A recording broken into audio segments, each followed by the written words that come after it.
자, 이번에는 아주대학교 과학영재교육원입니다. 아주대학교 과학영재교육원이에요. 아주대학교 과학영재교육원은 두 개의 트랙으로 두 가지 방법으로 학생들을 선발합니다. 두 가지 방법이 아니고요. 지원할 수 있는 학생들. 그러니까 앞에서는 이제 대부분 영재교육원을 이수한 학생들만 지원할 수 있도록 되어 있었는데요. 아주대학교는 원래는 이제 관찰 추천 전형, 교사 관찰 추천 전형이랑 캠프 전형이랑 이렇게 두 가지가 있었어요. 그래서 교사 관찰 추천 전형은 영재교육원을 이수한 학생들만 지원할 수 있었고, 캠프 전형은 그렇지 않은 일반 학생들, 영재교육원에 다녔던 경험이 없는 친구들이 캠프 전형에 지원해서 이제 관찰 추천 전형, 캠프 전형 이렇게 함께 1차 서류 평가를 한 다음에 통과한 친구는 묶어서 이제 면접 평가를 보는 이런 형태로 학생들을 선발했었는데요. 올해는 이름이 좀 바뀌었습니다. 교사 관찰 추천 전형과 그다음에 일반 전형으로 이렇게 모집을 합니다. 여기 나와 있는 뭐 TO, 그러니까 몇 명을 모집하겠다라고 하는 것은 다른 영재교육기관이 아니기 때문에 똑같이 나와 있고요. 대신 교사 관찰 추천 전형으로는 면접 대상자의 70%를 선발하고 일반 전형으로는 면접 대상자의 30% 정도를 선발합니다. 그러니까 영재교육원을 다녔던 경력이 있다라고 하면 교사 관찰 추천 전형을 지원하는 것이 맞습니다. 이것도 물어보시더라고요. 교사 관찰 추천 전형이 유리할까요? 일반 전형이 유리할까요? 라고 물어보시는데 뭐 어떤 게 유리할까요? 영재교육원 다녔던 이력이 있는 친구라면 교사 관찰 추천 전형이 유리합니다. 예, 그죠? 왜 그런가 하면 일단 70% 많이 뽑잖아요. 그죠?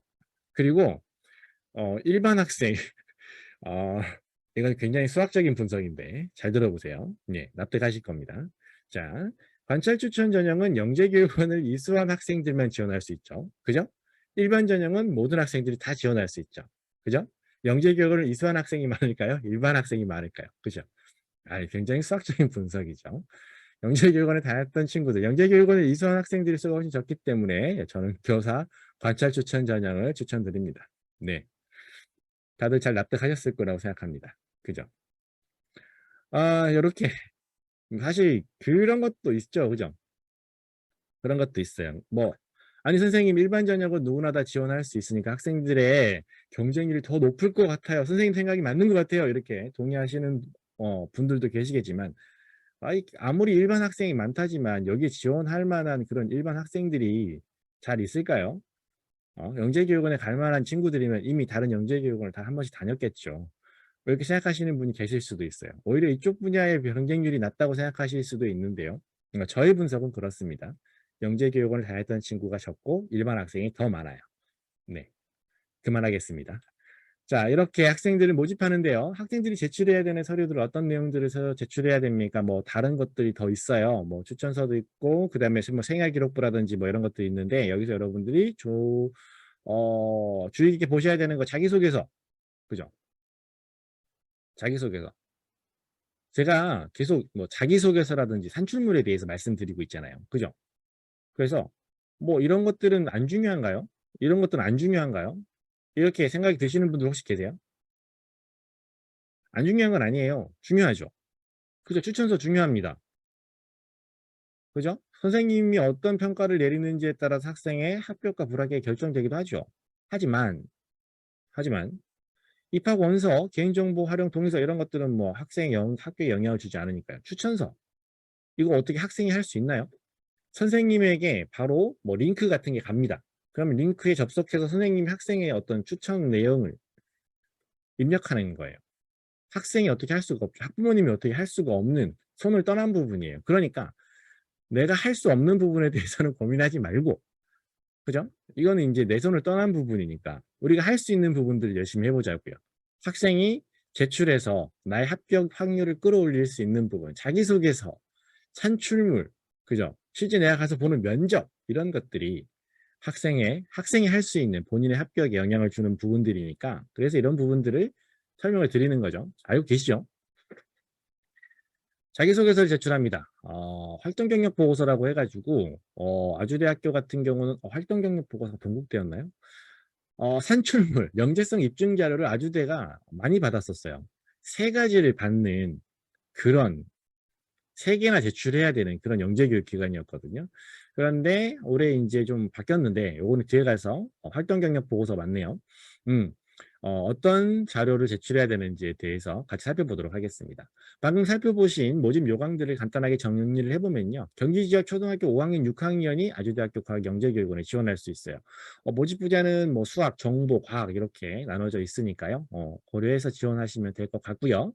영재교육기관 수료 및 수료 예정자 또는 일반 학생 이렇게 되어 있는데, 그죠? 교사 관찰 추천 전형은 영재교육기관 수료한 친구들, 일반 전형은 일반 학생이 지원할 수 있다라고 하는 거. 1차 평가는 서류평가가 진행되는데 자기소개서 추가 증빙 자료라는 이름으로 작년까지는 활동 경력 보고서라는 서류로 제출을 했었어요. 이 활동 경력 보고서 같은 경우는 아예 틀이 딱 정해져 있었습니다. 제일 앞 페이지에 표지처럼 내가 했던 활동 경력 3가지를 씁니다. 언제부터 언제까지는 쓰고 그 다음으로 넘어가면 첫 번째 활동에 대한 요약서, 그 활동에 대한 본격적인 자세한 내용이 또 들어갑니다. 두 번째 활동에 대한 요약서, 본문 또 들어갑니다. 세 번째 요약서, 본문 들어갑니다. 이렇게 3가지 탐구를 제출하도록 했었어요. 작년까지는.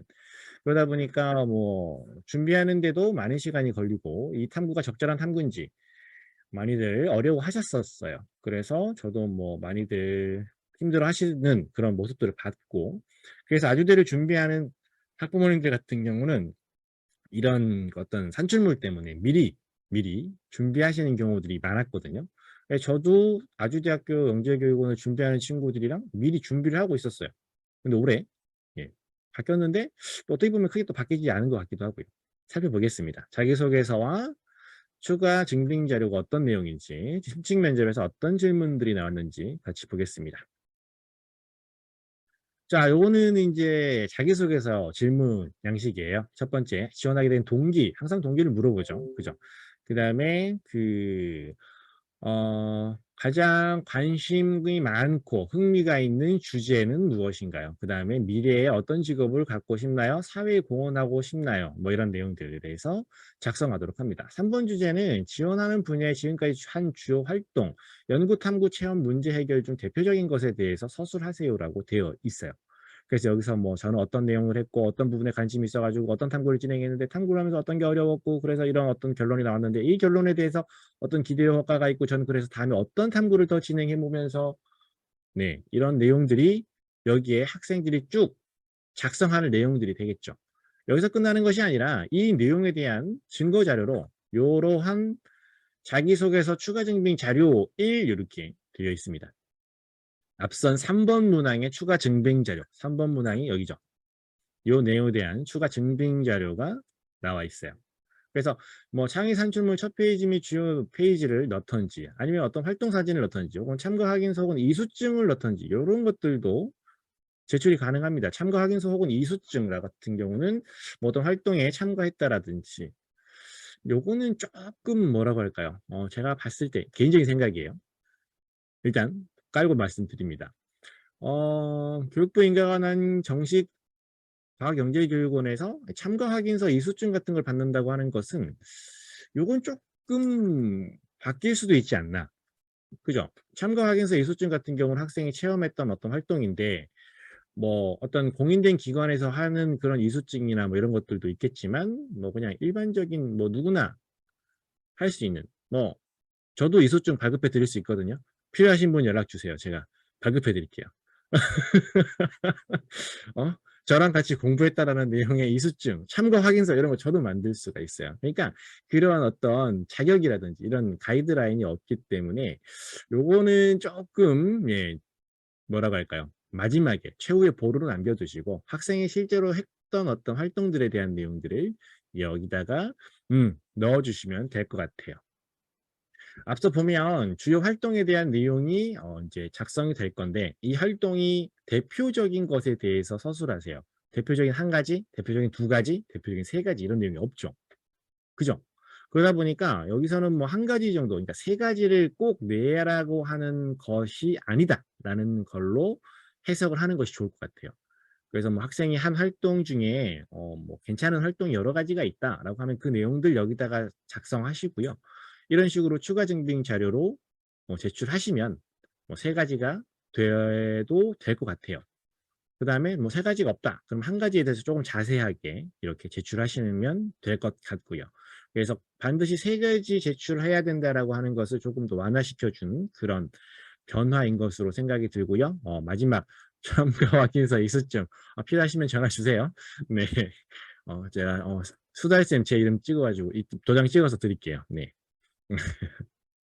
이렇게 서류를 준비하시면 됩니다.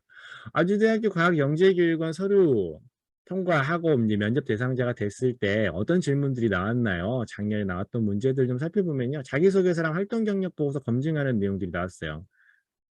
당연히 제출된 서류에 대해서 어떤 검증을 하겠죠. 아까 말씀드렸지만 이건 서류를 준비할 때부터 면접관들이 요런 질문을 할 수 있도록 이제 서류를 만들어 제출하고 그 질문이 나오면 거기에 대해서 확실하게 대답을 해 주면 이거는 효과가 좋아요.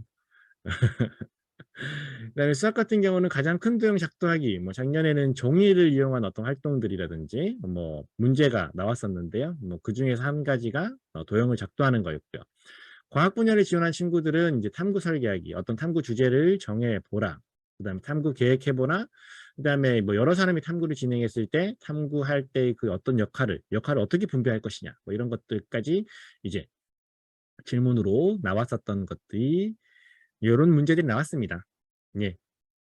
뭐 요런 문제 나왔어요. 진짜예요. 같이 준비한 친구들이 알려준 내용들이니까요. 참고하시고요. 그렇다면 아주대 과학영재교육원은 어떤 식으로 준비할 수가 있습니까? 앞에서 보신 것과 마찬가지로 자기소개서, 활동경력보고서 이런 식의 제출 서류가 2가지가 핵심적인 것들이 있죠. 그 자기소개서만 도움을 받고 싶다. 자기소개서 특강 수강하시면 되고요. 자기소개서뿐만 아니라 자기소개서 추가 증빙 자료가 적절한지 어떤 내용을 작성해야 되는지 요런 것들도 같이 저랑 준비하시는 프로그램이 있으니까 네, 준비하시는데 참고하시면 될 것 같습니다. 아주대학교 같은 경우도 지원했던 친구들이 어떤 면접 문제가 나왔는지 그 내용을 바탕으로 제가 진행한 강의가 있어요. 그래서 일단 먼저 서류 준비가 우선이지만 서류 준비해서 1차 합격하고 면접 대상자가 됐다라고 하면 이런 프로그램들 떠올리셔서 같이 준비하시면 될 거고요. 모의 면접을 진행하는 경우 굉장히 합격 확률이 높다라고 말씀드렸습니다. 그래서 이것도 기억해 주시면 될 거예요.